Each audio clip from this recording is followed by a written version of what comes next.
Okay, hello, my name is Soo-in Yang. I'm an architect, as she just introduced. The title of the forum today is Under the Influence, and under the influence obviously means you're high, drinks or drugs or whatever. And when you're high or when you're under the influence, both your mind and your body are influenced. So I'm going to show two projects. One's about how to kind of think with digital technology, and the other one is about how to kind of make with digital technology, so to speak. One's about the body and one's about the mind. The first project, I've always had this desire to, most people, maybe some of you are, but most people in this room, we are not Mozart, we're not geniuses, and I always had the desire to kind of be more creative than I could be by using computers somehow. And the first project is my attempt at that and how I failed at it, but at the same time how I learned greatly about from that experience. I'm a big documentary fan in general, and this is one of the documentaries that I really like. It's titled Constructive Madness. It's by Jeffrey Kipnis, a theorist, and it's about Frank Gehry and one of his clients, Peter Lewis, and how they designed a house for 10 years, but eventually didn't get to build it. But along the way, the house looked like this. It costed $90 million, and Peter Lewis eventually had to drop the project. But along the way, he figured out all the technology that he then used to build up Bilbao afterwards. So I'm not Frank Gehry, but this experience is kind of similar to that experience of failure and learning tremendously. So this is a project from 2009 that I did. It was my early first attempt at what's called multi-objective optimization. Multi-objective optimization is optimizing and figuring out solutions where there are more than two conflicting desires. So it's not as simple as, you run the algorithm one way and there is an optimal solution, but when there are human desires involved, it becomes quite complicated, and you can use genetic algorithm to see possibilities that are beyond what human can perceive with intuitions. So there was a project. It was built in 2009. It kind of looked like digital fabrication and everything, but the thing that interested me the most was how to, or the process of figuring out how to support this roof, which was, these are all the possibilities of how some branches can support the roof. And we ran a genetic algorithm software and gave them two objectives. One is to make sure that you use as little material as possible, and another was make sure that the roof sags as little as possible. So then these are all possible outcomes. Obviously, the more material, the stronger; the less material, the weaker. And these are all possible solutions that we came up with.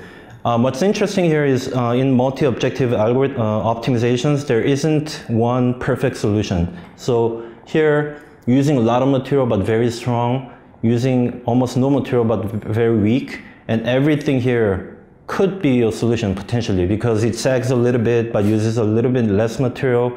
Sometimes it's a little bit stronger but it uses a little bit more material.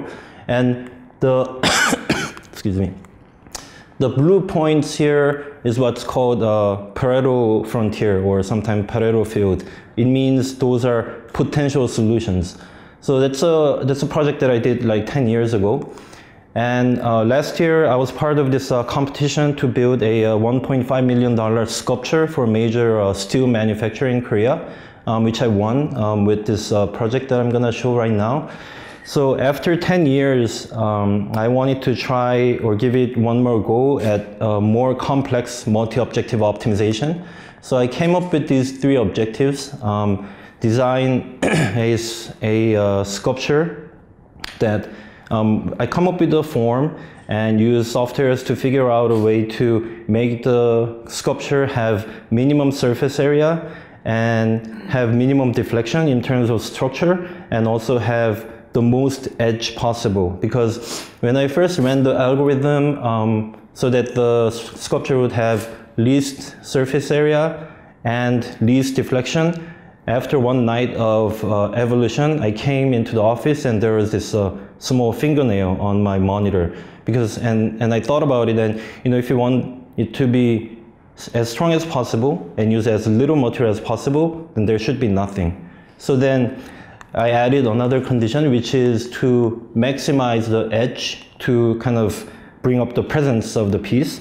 And then this is what I did. I came up with a general form first, and then you cut a donut out of it, and then you use Karamba, a structure engineering software, to push it, and then you see how it performs, and then you evolve the design. So here, this is just one night of evolution in this software. All of these points are an entity, and then it evolves to become stronger and stronger as time goes by. So after one night, there has been 10 generations of evolution, and these are all the potential designs that I could take, so-called parental frontier, as I told you before. So these are two 3D printed models of a very similar figure. This one was the one I started with, and this one is after 10 generations, like one night of evolution. And you can see, I mean, you can't really see, but this uses a little bit less material, but it's much stronger because of the way the donut is cut. It's slightly cut differently, and it becomes much stronger. And I'm interested in this because, like I said in the beginning, I'm not Mozart, I'm not a genius, but at the same time, I want to see possibility that's beyond what's possible with just my brain, because it's obviously very limited.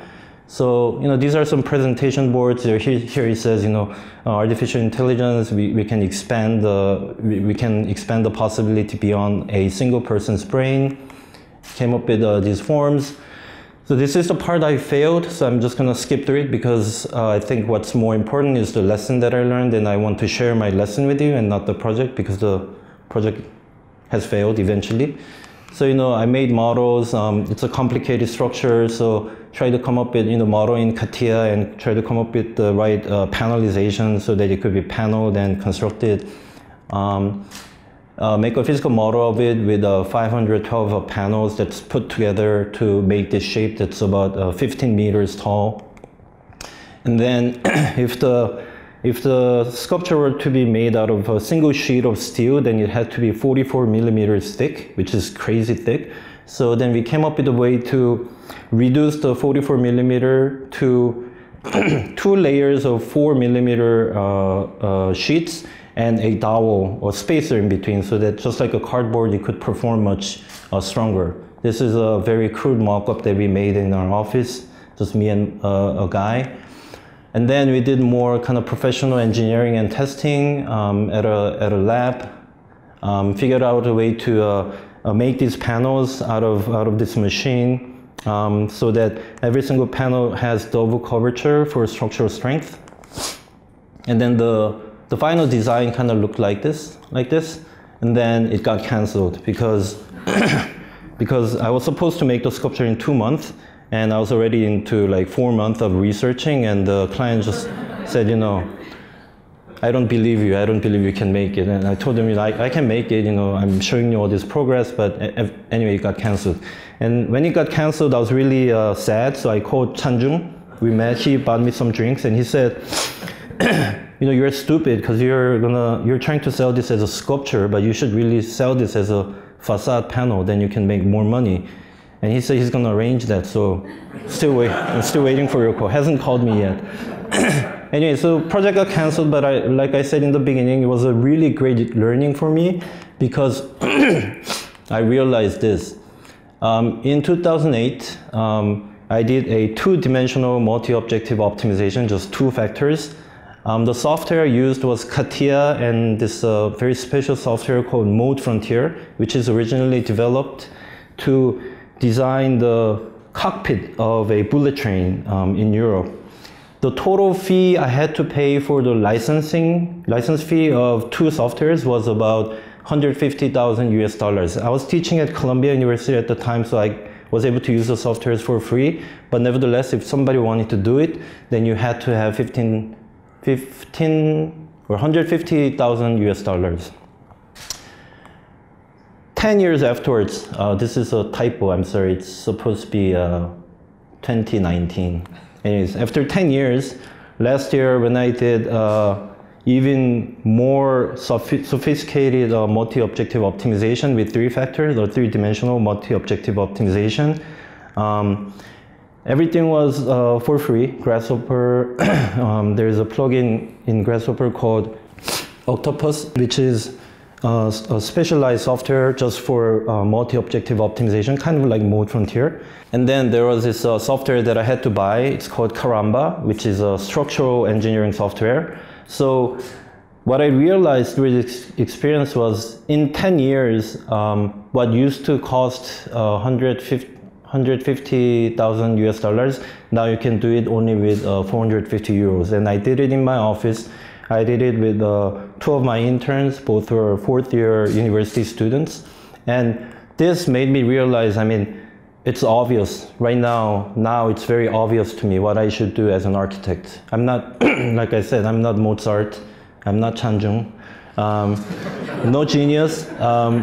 To keep thinking by myself and to keep designing by myself, I think is kind of foolish in a way. If I can use the aid of computer, generic algorithm, artificial intelligence, I should definitely take advantage of it, just so that I can see possibilities that are beyond what's just in my brain, and to rely on the inspiration that I and my staff gets.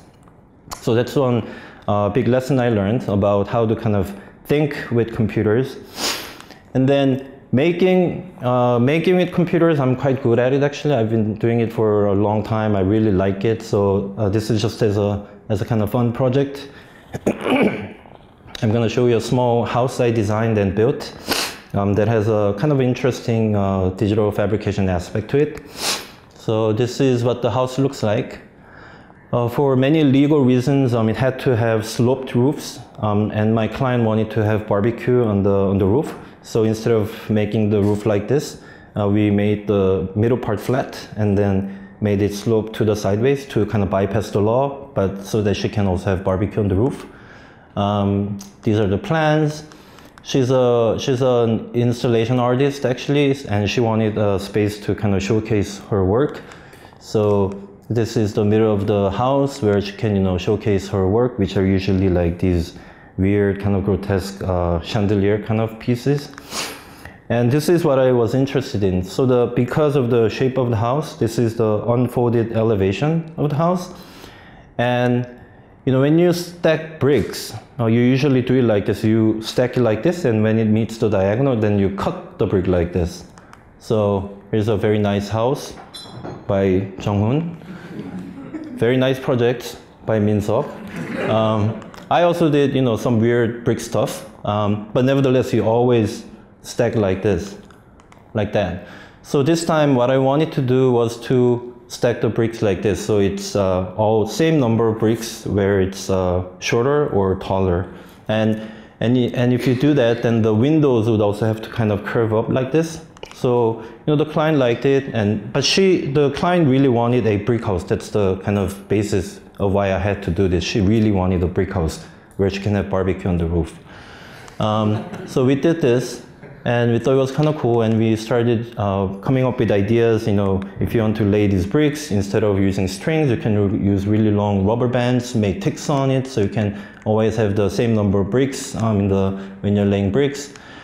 So that all went well, everybody liked it. But when we got to the corner, there was a problem, because when you usually in the corner you do this, right? But this house, it had to do this.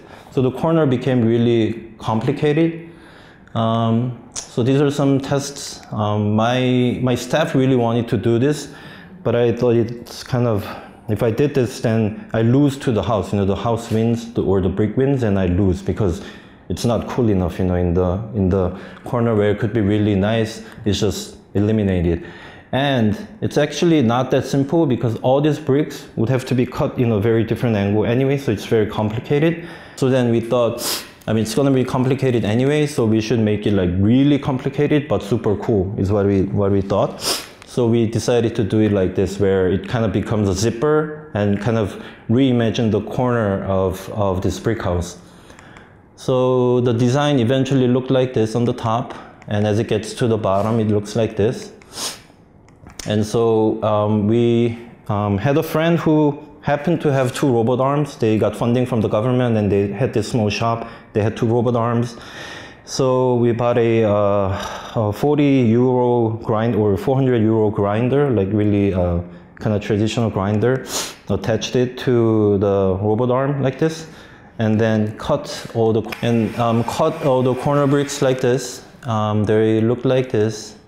We delivered to the site like this packaged, so the guys could just kind of put it up from the bottom to the top like this. And then here you see the bricks follow the curvature, all same number of 500 some bricks on the corner and in the center. And the corner of the house actually looks like this. And from the corner, basement, first floor, second floor, her office. That's my presentation. And if you're, I just showed weird stuff today, so I build normal buildings also. So if you want to look at it, then there's my website, my Instagram, so you can check it out later. Thank you.